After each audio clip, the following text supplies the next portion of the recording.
திராட்சை விதை சாறுல இருந்து தயாரிக்கப்படுற இந்த மாத்திரை மூலமா ஒரு மனுஷனை 150 வருஷம் வரைக்கும் இளமையா வாழ வைக்க முடியும்னு சீன விஞ்ஞானிகள் சொல்றாங்க. மற்ற நாடுகள் இத பற்றி யோசிச்சுட்டு இருக்கும் போதே சீனா இதை நிஜமாக்கி காட்டியிருக்காங்க. இங்கதான் ஒரு பெரிய மர்மம் ஆரம்பிக்குது. சீனாவுல ப்ராஜெக்ட் 981 அப்படிங்கிற ஒரு ரகசிய திட்டம் இருக்கு.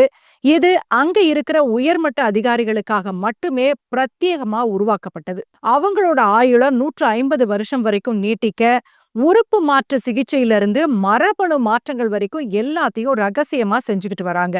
சீன தலைவர்கள் மத்த நாட்டு தலைவர்களை விட அதிக நாள் இளமையா இருக்கிறதுக்கு இதுதான் காரணமா? ஏன் இந்த திட்டம் பத்தின வீடியோக்கள் சமூக வலைதளங்கள்ல வந்த உடனேயே டெலீட் பண்ணப்படுது? பயாலஜிக்கல் வார். அமெரிக்கா சீனாவை பார்த்து பயப்படுறதுக்கு அதுதான் காரணம். சாதாரணமா இரு நாடுகளுக்கிடையே நடக்கிற போர்னாக்க பரவாயில்ல. ஆனா இது ஒரு பயாலஜிக்கல் வார்.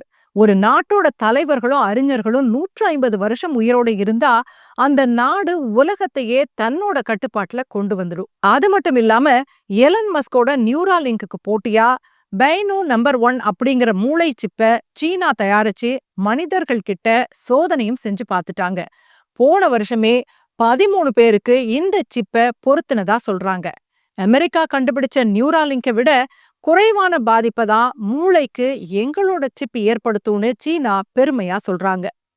அறிவு, ஆயுள் இந்த இரண்டுமே ஒரு குறிப்பிட்ட நாட்டுக்குள்ள மட்டும் ரகசியமா வளர்ந்துகிட்டு வந்தா அது மற்ற நாடுகளுக்கு அச்சுறுத்தல் தானே.